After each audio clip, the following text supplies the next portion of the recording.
douce voix, l'entendez-vous? Je veux vous bénir tous. Je vais vous bénir tous. Sa douce voix, l'entendez-vous?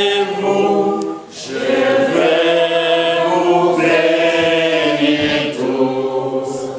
Jésus est au milieu de nous, son regard s'abaisser sur nous, sa douce voix l'entendez-vous?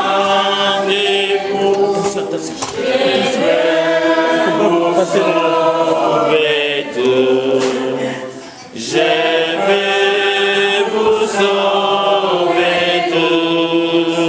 Sa douce voix l'entendez-vous? Je vais vous sauver tous.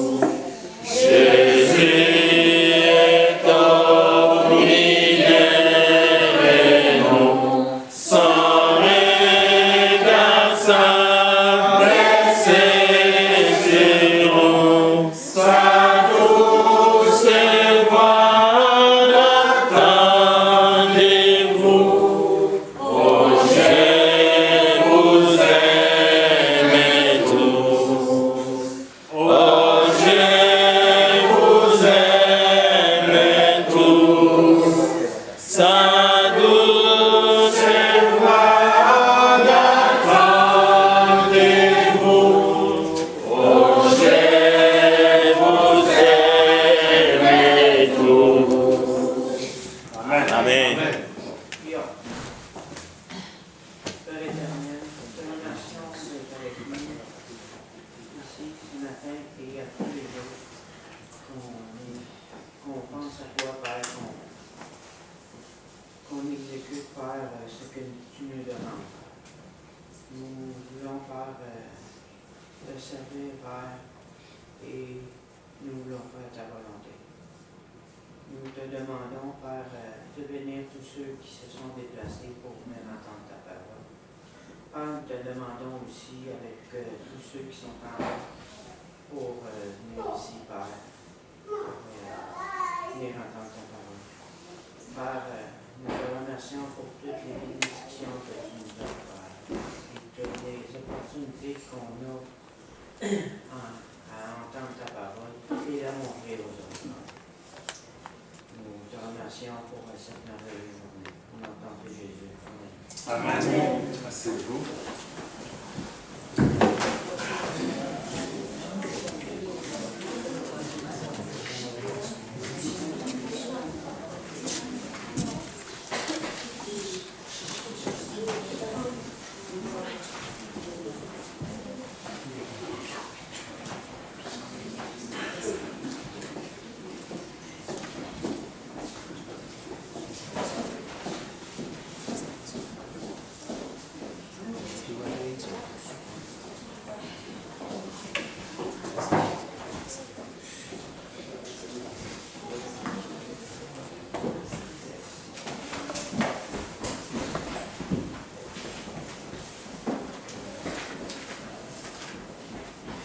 Pendant que les enfants sont en train de retrouver la classe, pour l'étude de ce matin, nous bénissons le Seigneur qui nous a donné une journée merveilleuse afin qu'ensemble nous puissions l'adorer en esprit et en vérité. Et vous savez, chers frères et sœurs, la Bible nous exhorte d'être reconnaissants, de rendre toujours grâce à Dieu en toutes choses. Et cela est valable aussi entre nous, dans l'assemblée. Cela est valable les uns les autres.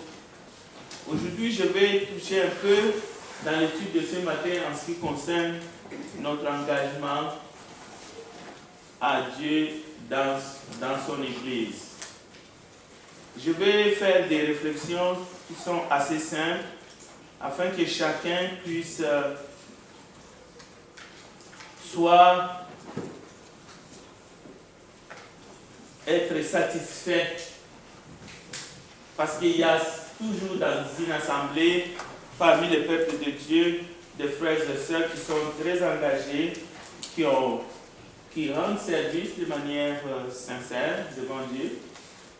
Et parfois, il nous arrive à tous aussi de ne pas tenir nos engagements, ce qui n'est pas une acte d'accusation, mais quand même un moyen pour nous de repartir toujours de plus belle. Parce que tout ce que le Seigneur veut, c'est que nous soyons trouvés fidèles. Mais le but de l'étude, c'est aussi d'essayer d'éclairer le peuple de Dieu pour ne pas à chaque fois faire comme les enfants d'Israël. Ils ont vraiment tourné en rond dans le désert au point qu'ils sont devenus méconnaissables et quelques-uns n'ont pas tiré les leçons. Ils n'ont pas pris vraiment à cœur de comprendre le Dieu avec qui ils marchaient. Voilà pourquoi nous allons essayer de regarder, parce que depuis que nous avons repris ensemble le travail, depuis 2013, il y a eu des engagements qui ont été pris ici même. J'ai choisi un texte que j'ai déjà utilisé ici il y a 5 ans, presque, où parmi nous, les frères et sœurs, nous avons dit, nous allons nous engager dans tel ou tel domaine. Et évidemment, il y a eu des engagements et ça continue jusqu'à aujourd'hui. Mais parfois, vous allez remarquer qu'il y en a quand même qui n'ont pas tenu leur engagement. Parce qu'il faut qu'on soit honnête, même sur le plan intellectuel et sur le plan spirituel aussi. Les pièges, c'est quoi? Les pièges, c'est comme quelqu'un qui se marie, mais qui pense que l'engagement du mariage, il faut le prendre plusieurs fois, ou même le baptême, il y en a qui pensent qu'on peut revenir. Dès qu'ils se rendent compte qu'ils se sont embrouillés dans la vie, ils ont l'idée qu'il faut qu'ils se fassent baptiser, comme ça ils vont repartir de plus belle. Non.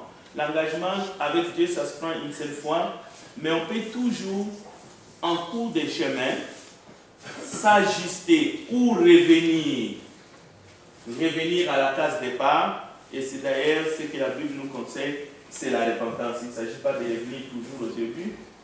Mais les pièges, c'est par exemple de faire semblant comme si on n'avait pas pris déjà cet engagement avant. Vous comprendrez quelqu'un qui revient chez son épouse pour dire non, nous ne nous sommes jamais mariés. Alors vous comprenez quand même qu'on risque d'être pas pris au sérieux comme un époux sincère et fidèle devant. Et c'est la même chose si c'est l'inverse, si c'est une épouse qui dit à son époux, mais on ne sait jamais, je n'ai jamais pris un engagement vis-à-vis de toi, alors que cela a été fait. Mais c'est vraiment dans le but d'être reconnaissant. Vous allez remarquer que dès le début de l'année 2013, ces choses ont été faites par écrit. C'est-à-dire qu'il y a des fiches que nous conservons où les gens, ce n'était pas des paroles en l'air. C'est-à-dire c'est des choses qu'on peut trouver, qu'on peut sortir pour montrer. Regardez ce que vous avez écrit. Voici votre engagement, ce que vous avez pris. Mais il faut souligner aussi une chose. Il y a des circonstances qui sont justes devant Dieu. C'est-à-dire, ça peut être la maladie, ça peut être telle ou telle autre chose qui va faire que un frère, une sœur bien attentionné, rempli de bonne volonté, rempli de l'esprit, il ne peut pas remplir la tâche qui lui a été assignée. C'est pour montrer aussi qu'il y en a qui sont dans cette ligne, dans cette fidélité, dans cette droiture, dans cette organisation que nous avons mis ensemble de commun accord pour que les services soient rendus. Alors, les exemples que j'ai pris aujourd'hui, ce ne sont pas d'aujourd'hui. Et vous êtes conscients que ces choses, c'est de plus de 4 ans en arrière où nous nous sommes assis et nous avons fait ces choses. Alors, une exhortation pour ce matin, c'est de savoir souvent qu'est-ce qui arrive dans notre vie, qu'est-ce qui se passe dans ma vie. Si je veux le comprendre, je n'ai qu'à faire l'inventaire de mes pensées, regarder aussi mes engagements, mes paroles, et je peux facilement faire un inventaire, je peux répondre à certaines questions, et ces questions sont liées à mes pensées, à mes prières, à ma vie, et ainsi de suite.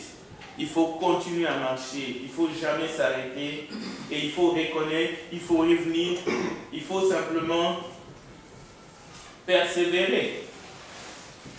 Nous allons lire tout à l'heure un texte.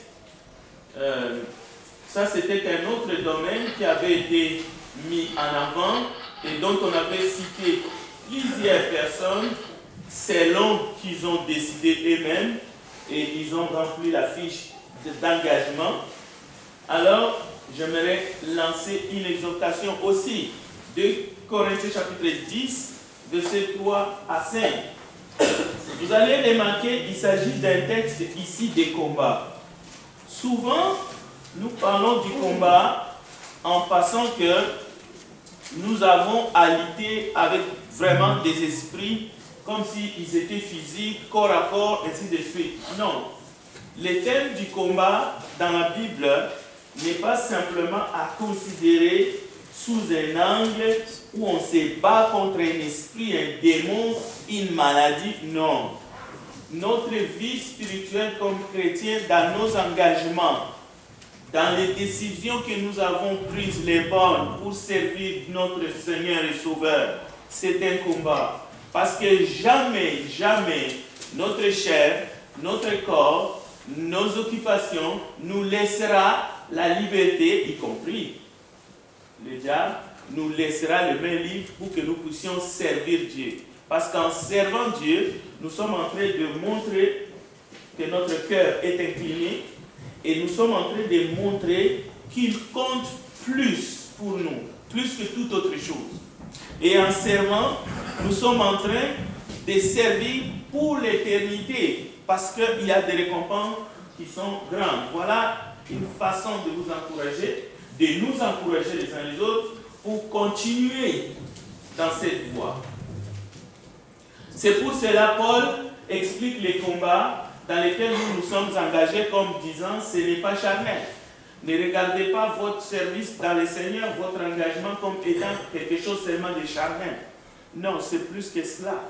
C'est comme tout autre engagement que nous pouvons prendre dans ce monde, même dans le domaine du travail, dans le domaine du mariage.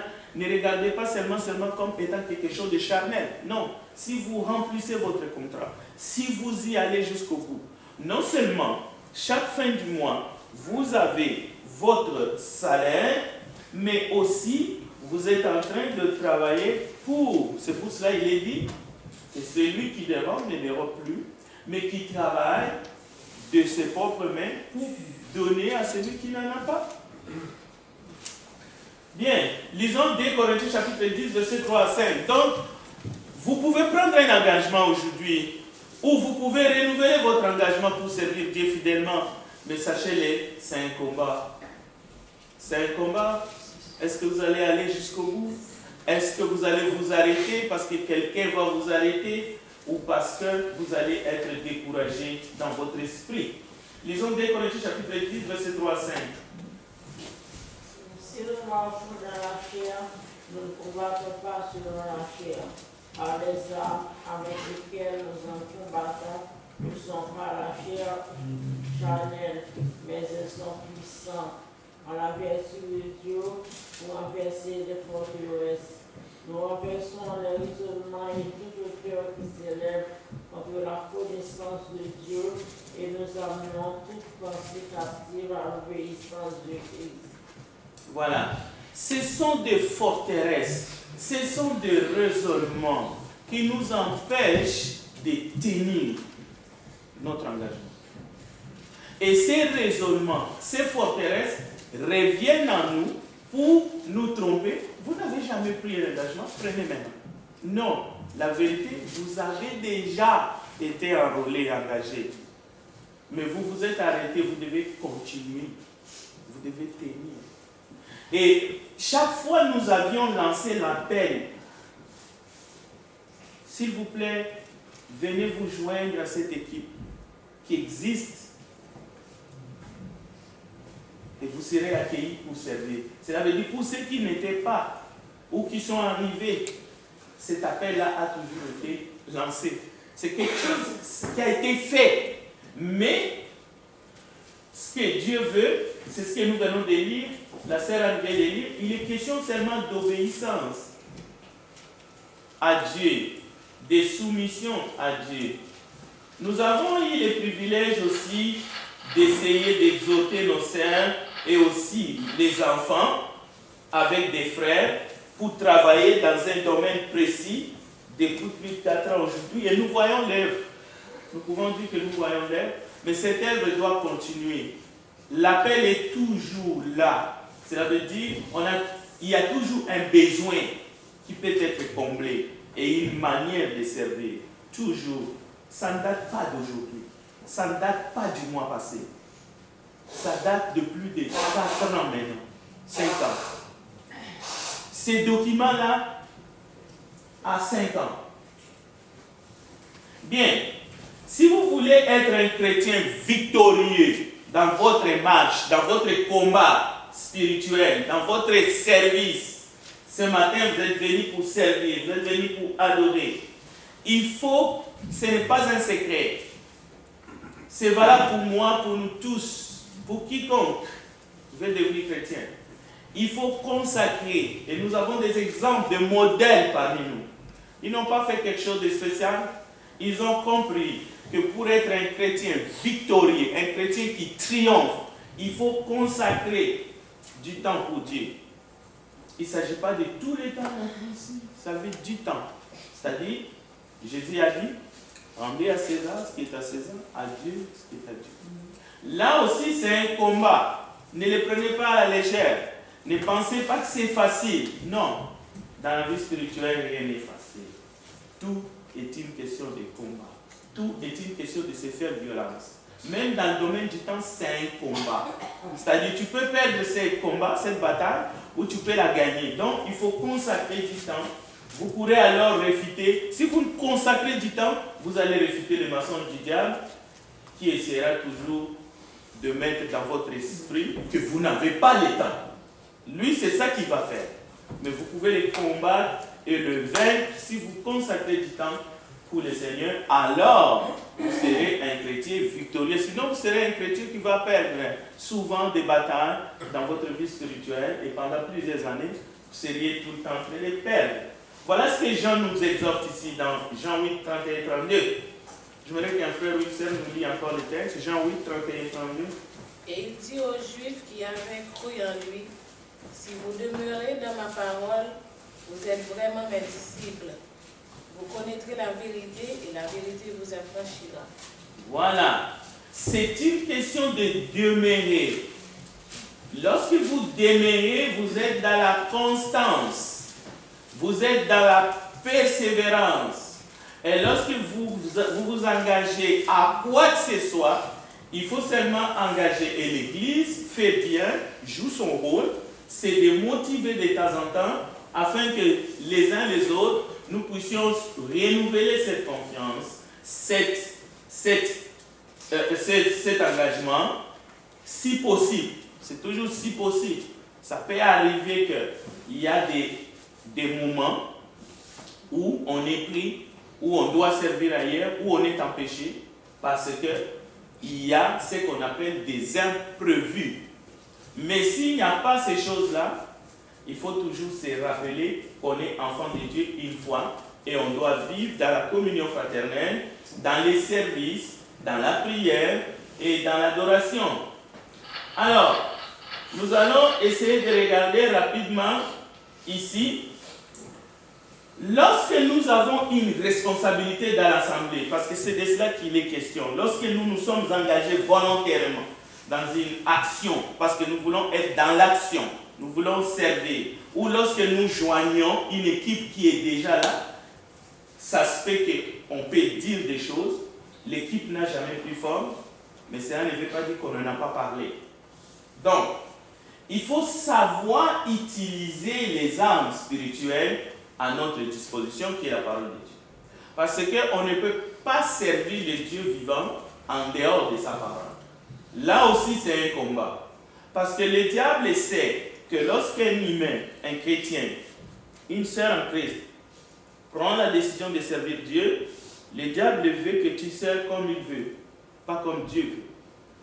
Alors, il va essayer de t'amener en dehors de la parole pour que tu puisses servir n'importe comment.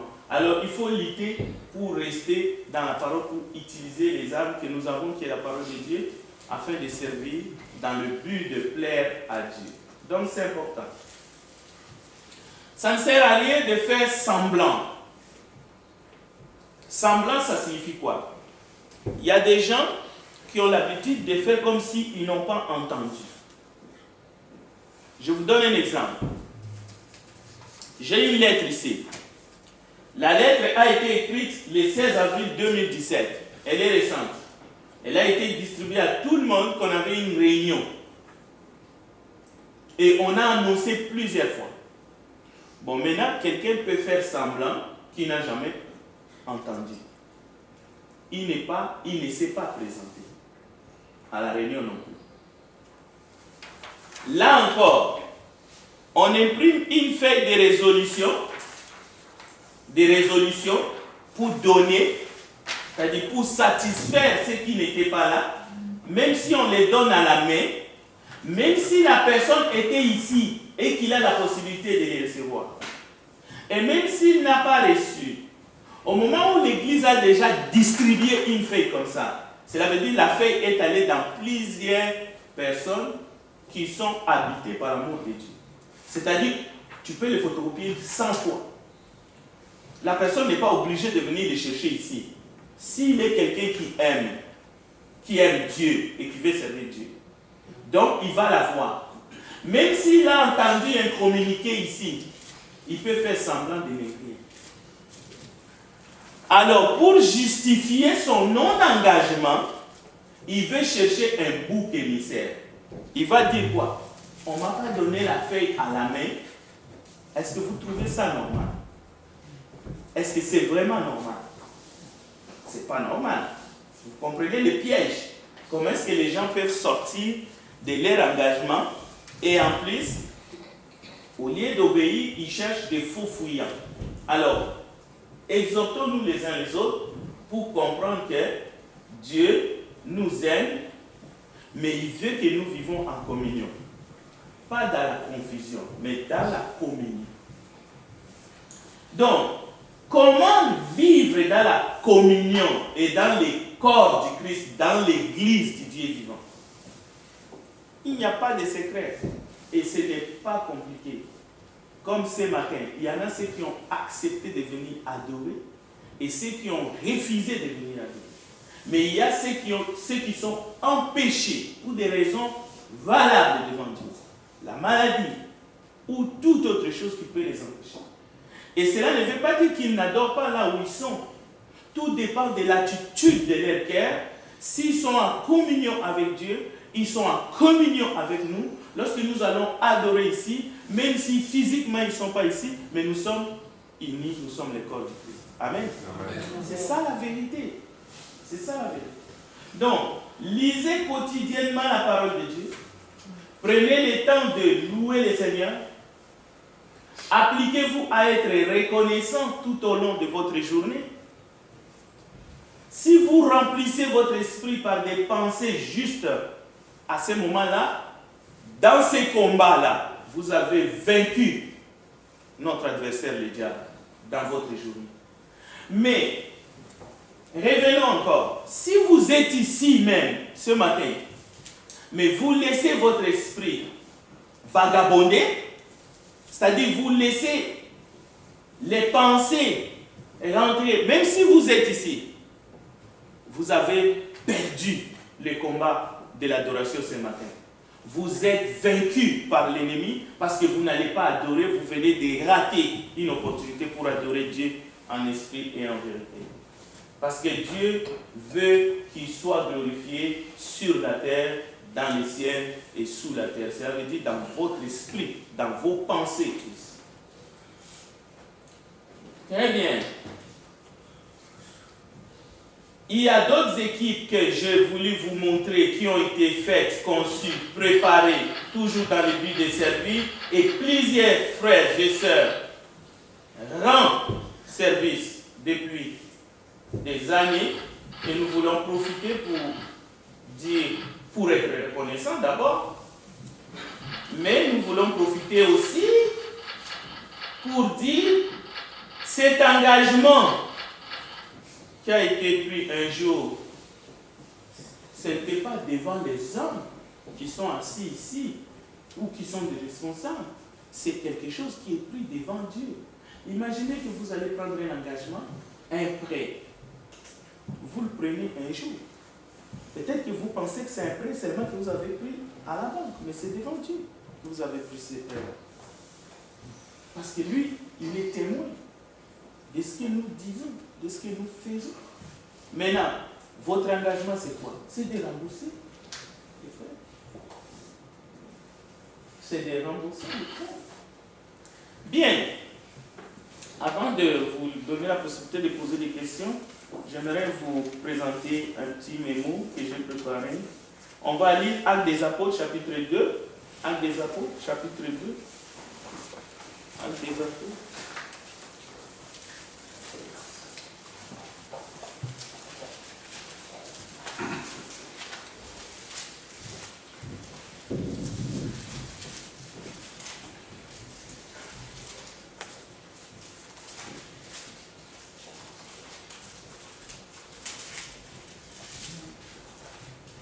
Nous allons commencer à partir du verset 42 jusqu'au verset 47. S'il vous plaît.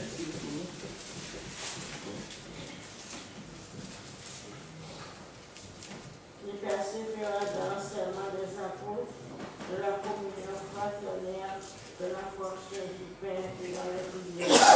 La France s'emparait de chacun et se faisait beaucoup de miracles, de prodiges et de miracles par les apôtres. Tous ceux qui croyaient étaient dans le même lieu et ils avaient tout en commun. Ils vendaient leurs propriétés, leurs biens et ils partageaient le produit entre tous selon les besoins de chacun. Ils étaient chaque jour tous ensemble, assidus au temple. Ils rompaient le pain dans les maisons et préparaient leur nourriture avec joie et simplicité de cœur. Louant Dieu et trouvant grâce auprès de tout le peuple, et le Seigneur ajoutait chaque jour à l'Église ceux qui étaient sauvés. Merci. Ce texte, c'est le texte que nous allons partager ce matin, même dans l'adoration, parce que depuis le début de ce mois, nous sommes dans les livres des Actes des Apôtres. Nous voulons laisser Dieu nous parler, nous enseigner, parce que c'est le mois de la campagne d'évangélisation, le mois de juin. J'ai reçu un téléphone vendredi. Je ne dis pas, je sais exactement ça venait d'où, mais la dame qui a appelé, elle était juive, parce que j'ai réussi à la faire parler. Elle a porté des accusations directement contre moi. Elle dit d'abord qu'elle m'a écouté à la radio. Et en portant ces accusations contre moi, elle a porté des accusations contre l'Église. Cela veut dire qu'elle a quand même eu l'audace de dire que nous, on passe le temps de parler mal des Juifs. Alors que les Juifs, eux, au moins, on peut parler avec eux, mais nous, avec nous, on ne peut rien dire. Alors je lui ai demandé le message que tu viens d'écouter à la radio. Tu as entendu que j'étais en train de parler mal des Juifs? Bon, elle s'est, comme on dit, elle s'est mélangé le pinceau. Cela veut dire qu'elle ne savait pas vraiment de quoi elle parlait. Elle portait des fausses accusations. Et ça ne nous étonne pas, parce qu'on peut les trouver dans la Bible. Mais j'ai pris le soin d'essayer de l'aider, comme la Bible nous enseigne. Mais j'ai compris quand même derrière cela, je devrais partager ça avec vous. Lorsque nous parlons de peuple juif dans les Écritures, nous ne parlons pas de la nation d'Israël, l'État d'Israël aujourd'hui. Nous ne parlons pas. Pourquoi? Parce que le peuple juif dans la Bible n'a rien à voir avec l'État aujourd'hui. Rien. Parce que le peuple juif n'était pas un État. Et même au 1er siècle, au temps de Jésus, j'ai dit à cette dame, aujourd'hui, si tu vas à la mosquée, tu vas trouver toutes sortes de personnes, des nations, des étrangers. Tu vas trouver les gens qui viennent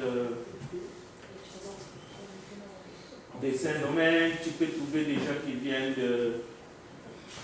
il y a un frère ici qui était quelque part ici, aujourd'hui il porte, il va là-bas. Je lui ai demandé, est-ce que dans les temps du peuple juif dont nous faisons référence dans le Nouveau Testament, est-ce que n'importe qui entrait dans la synagogue?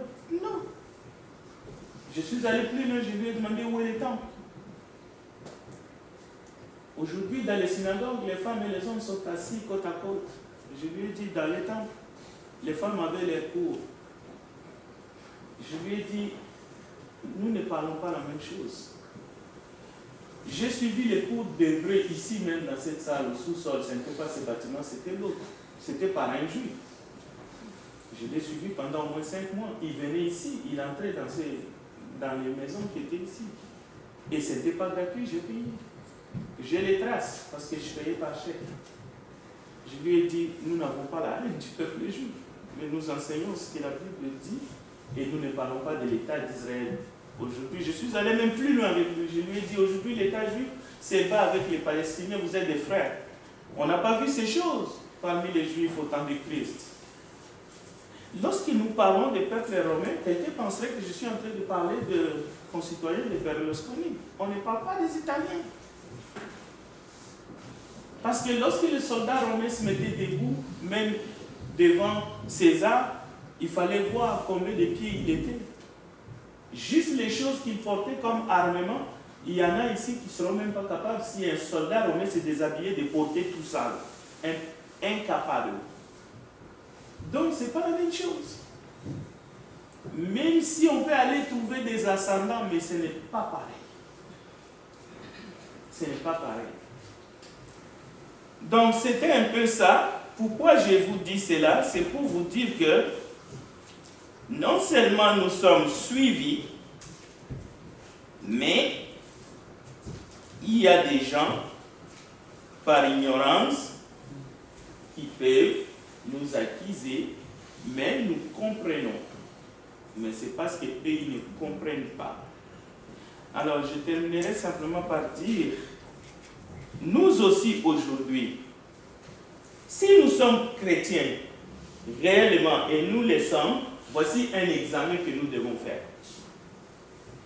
Les jours que tu as été sauvé, tu dois savoir, en se basant sur les textes que nous venons de lire, dans quelle église le Seigneur t'a ajouté. Dans quelle assemblée? Cette assemblée est une assemblée physique, visible ou invisible. Parce que quelqu'un peut se présenter devant vous, je suis chrétien, d'accord. Il faut examiner maintenant. Tu as été ajouté dans quelle église?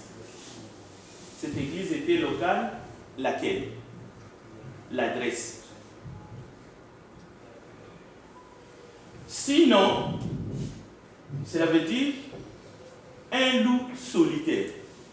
Ça n'existe pas. Chaque enfant est né à cause des chromosomes X, X ou X, Y. Cela veut dire dans une famille. Cela veut dire dans une famille, un homme et une femme.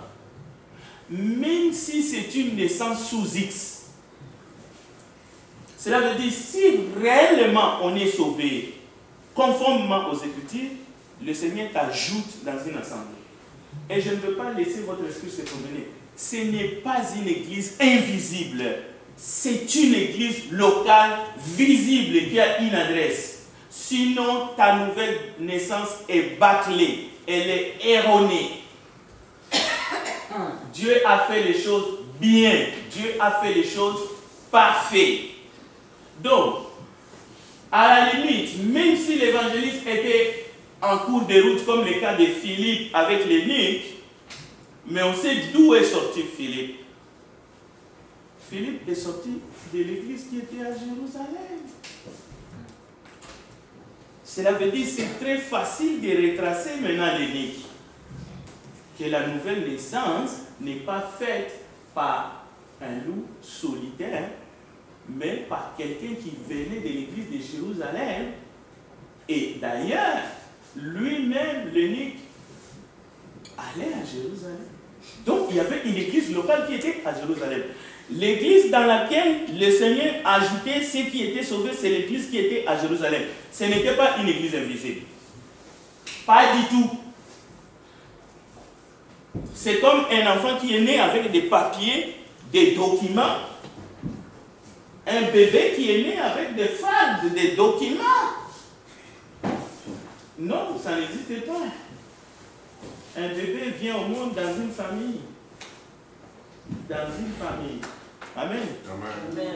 Ça, c'est les tests pour savoir ceux qui ont connu une naissance douteuse sur le plan spirituel et qui ont besoin seulement d'écouter l'évangile et de se replacer. Voilà un peu ce que je voulais vous dire parce que la juive qui m'a parlé vendredi, j'ai vraiment compris qu'il y a tellement de gens qui ont des problèmes. Ils ont juste besoin d'entendre l'évangile, de comprendre et de se convertir. Mais je suis très encouragé parce qu'elle a promis qu'elle viendrait à l'entendre. Ça, c'est la bonne nouvelle. Ça, c'est la bonne nouvelle. Ça veut dire qu'elle a bien compris quand vous avez expliqué comment. En tout cas, elle m'a entendu, je l'ai entendu, mais elle était très ferme avec ses arguments. Mais à la fin, elle m'a dit, priez pour moi, je serai avec vous à la campagne. Donc, prions encore pour elle. On a déjà prié vendredi, mais on va continuer à prier pour qu'elle vienne et qu'elle écoute la parole de Dieu. Il y a d'autres questions, d'autres commentaires? Sinon, moi, je peux. C'est le cas de ma nièce qui nous a visité dimanche passé. Ok. Ouais, après avoir entendu le culte, en sortant, elle m'a dit, c'est pas une église chrétienne. J'ai dit, savez-vous pourquoi nous avons dit dans ce sens? C'est parce que vous ne connaissez pas la parole de Dieu. Parce que moi, ça fait 25 ans que je suis dans cette église. Et je trouve que cette église, l'église qui marche dans les sillons tracés par les apôtres, l'église du Christ. Et si ce n'était pas le cas, ma place ne serait pas ici. Elle a dit, je viendrai plus ici. Parce que, pourquoi? Parce que vous ne permettez pas aux femmes de prendre la parole. Vous ne permettez pas aux femmes de prêcher. Voilà, donc ma place. Et voilà, alors vous pouvez rester à la maison. Plus ici. Comment elle a appris tout ça juste justement, un dimanche? Elle a pu voir ça. Bon. Parce que vous ne connaissez pas la Bible, alors ne venez plus ici à l'église. On aurait pu donner l'opportunité à qu'elle nous Ouais. raconte et qu'elle continue à poser ces questions. Et En passant ces journées, elle applaudissait les gens qu'elle entendait Shabbat dans l'église. Elle dit voilà. Donc votre place n'est pas dans cette église-là, parce que l'église à laquelle nous appartenons ici, c'est l'église qui marche dans le sillage des apôtres. d'accord. Ok, on espère qu'elle va trouver la vérité. Il y a d'autres commentaires, d'autres questions. Bien, terminons par la prière. Prions ensemble. Nous te bénissons, grand Dieu, parce que nous sommes ici pour te rendre culte à l'honneur de ton Saint-Nom. Bénis, Père, ta parole. Ceux qui vont se joindre, accompagne-les pour qu'ensemble nous puissions t'offrir un culte agréable en esprit et en vérité. Pardonne-nous encore, Père, nos péchés et fais que nos cantiques et nos prières, tout ce que nous allons faire, Père, te donne gloire. Nous voulons prier, Père, pour ceux qui ne sont pas ici et qui sont malades. Et Père, nous pensons à notre Saint Bélène et bien d'autres, afin que tu les couvres par ta grâce et que tu les bénis. Gloire et louange à toi, Père, dans le nom de Jésus, nous avons ainsi prié. Amen. Amen.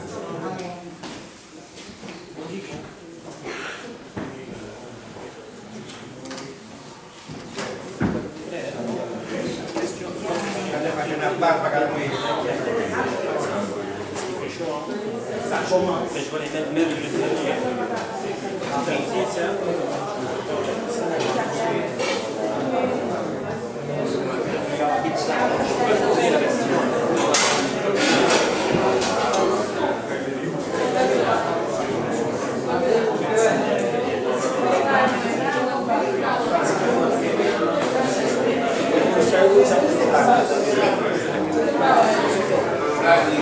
Non,